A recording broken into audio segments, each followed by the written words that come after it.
Hi there, welcome back to Mr. Money Phone. My name is Ryan, and today I'll be showing you how to close running apps on the iPhone 13 Pro. First, you're going to want to swipe up from the bottom. This will allow you to see all of the apps that are currently running. Maybe your phone has become a little slower or the battery's running out quicker.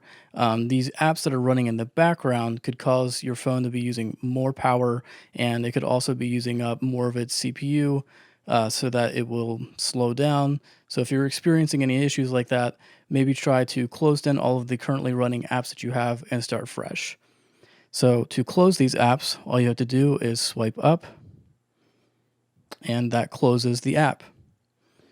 And that is how to close currently running apps on the iPhone 13 Pro.